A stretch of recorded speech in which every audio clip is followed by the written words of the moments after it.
You can never pray enough, right? So, most of you know my story, but, well, maybe half of you, maybe not even. You want to give us a scripture, bro? Okay. Oh, you want me to start with that? Yeah, let's get the word so we can deal with that instead of everything. All right. Hereby perceive we, as Don taught me, we could leave out that word we. It's easier to receive it, to understand it. Hereby perceive the love of God, because he laid down his life for us. Not my dad's favorite verse, John 3:16. This is 1 John 3:16. The other side says, everyone who believes in him receives forgiveness of sins through his name. Acts 10:43, NIV. That actually goes hand in hand with my story. I'm still working on this. I still haven't perfected it, but I think all of us should be looking to get better every day.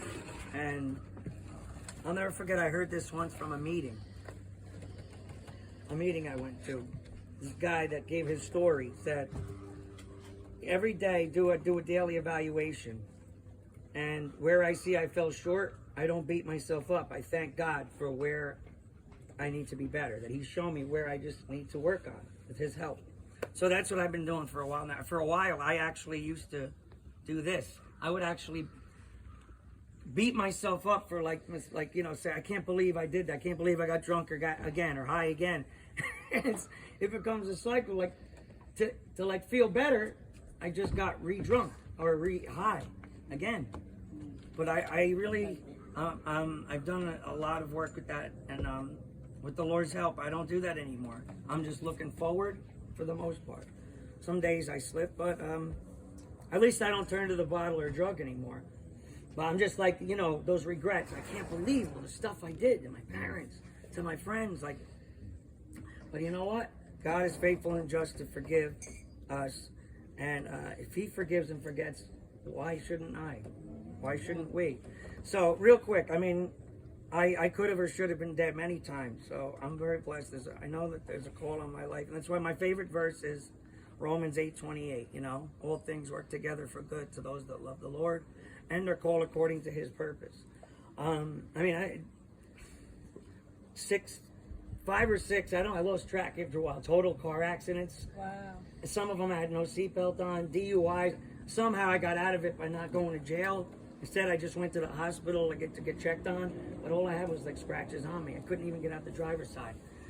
And then a tumor that I had in my arm that was huge, and that they thought was cancer. And after the operation, they were like, wow, we can't believe it. I have a praying mother, and they said there's no prayers more powerful than that.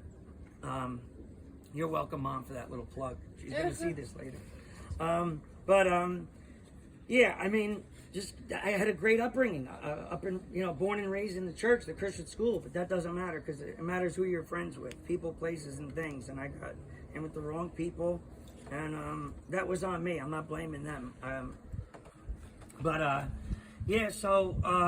They couldn't believe it wasn't cancer. If it was, they said I probably would have been dead, because it would have spread through my bones, through my body by the time they got to it. So, countless times, I've gotten out of jams or God spared my life. And then ultimately, so my father passed on to heaven 4 years ago, and I became a raging alcoholic, numbing my pain.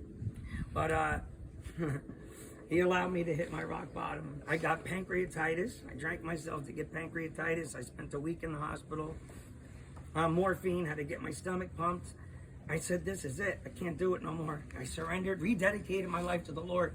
Because it don't matter if you were born and raised in a Christian church. I wasn't. I realized, I wasn't on my way to heaven. I wasn't right with God. But now I can say I am. So I rededicated my life to him, hit my knees when I got out of the hospital, and I haven't bought a drink since. In a couple of weeks in September, I'll be 2 years clean and sober. So I know if God could do it for me, he could do it for anybody. I hope someone maybe is encouraged by my story. So now I had this desire to be telling a few people. I got a comedy horror film on YouTube that I made years ago. I wanted to be a filmmaker and actor, but God took that desire away from me. I fell in with, I got to be friends with my dear friend Wally. Thank you for, Ron, be careful that chair. yeah. You don't want to fall in the lake again. Thank you for having me up here, bro.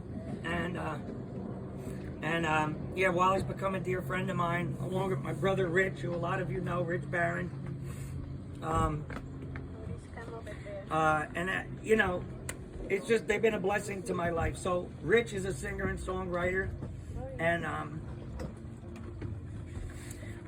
just long story short, because of becoming friends with him and his friend Pete, that they're in a band together and all, singer and songwriter, God just took the desire away from me to be a filmmaker, and now I'm working on my second album. I mean, I'm doing like all this writing lately. I do a lot of Christian remakes of secular songs, but now God's calling me to do original stuff. I can't stop writing lately. He's putting all these, you know, songs in my heart, and it's great now to be able to be used by Him. So, like I said, all things work together for good to those that love the Lord and are called according to His purpose. And I know He has a big plan for my life. Oh, one last thing. I haven't told anybody here this. I don't think I ever told you this, Wally, either. Years ago, the one time I actually did get in real trouble for, you know, with the law for my drinking and drugging, I was drunk and high on my way to my friend's house after my father had got pneumonia. I thought he was going to die. I didn't realize how today, you know, that's not that big of a deal. And he was fine after a while. But I was caught by a canine cop on my way to my friend's house with all this cocaine. I was in jail for 5 days, okay? I almost killed myself. Because look, I love talking, I love people. Really? And I'm a fussy eater. So to be in a jail cell is actually the worst thing you could do for me. I'd rather be dead. So Can't talk, you can't eat. I wrapped the sheet around my neck, I put the pillow on my face, and I was thinking like my man Robin Williams a few days earlier had died from asphyxiation. He killed himself with asphyxiation. I want to be like Robin Williams. But I actually heard an audible voice, like in my mind's ear, my heart's ear, saying, don't do this. Your parents need you, and I need you. I have plans for your life. And so I took the sheet away from my neck, took the pillow off, and all of a sudden, and I don't have a great memory, I tell you. I forget, I have a bad memory most of the time. But all of a sudden, all these great songs that I grew up in the Christian church and school started coming to me. I started singing. The last couple of days in that jail cell, I was just praising God, worshiping, and nobody even complained. I guess because I have a halfway decent voice. I thought someone would have been like one of the convicts, shut up! But the corrections officer, they were fine with it. I wasn't fine with the food, but that's a different story. It was more like slop. It was for an animal. I don't know. It's terrible. But I made sure to make it a point never to go back there. But so I know God has a plan and a purpose for my life, as I believe He does with all of you here. And I just thank God for where I'm at now. It's unbelievable thinking back how it was a couple years ago. One final thing. We were talking about this last night at the fire pit a little, about contentness. And I love that verse while he said, you know, contentment in the Lord, contentment in God is a great gain. And here's why I drank and drugged all those years. I realized this. I had a spirit of discontent. Even going just to the movies, I had to be buzzed. It was never enough just to do a normal thing, go to a ball game. Heck, I used to go to church high sometimes or drunk. It's terrible. At the Bible study, I was shooting shots in the bathroom. Anyway, I digress. Let me finish with this. So, here's what the Lord did for me, okay? When it comes to, like, I was on the lake the first day here, okay, Friday. I'm, like, back floating on the way back to the dock. All of a sudden, it's just like it all hit me at once. I got this great contentment. Like the Lord reminded me, look how content you are now. You don't need drinking, you don't need drugging, you only need me. I was so thankful for my brothers and sisters, my church family, my biological family, and my friends, a job that I love. I work for a Christian solar panel company.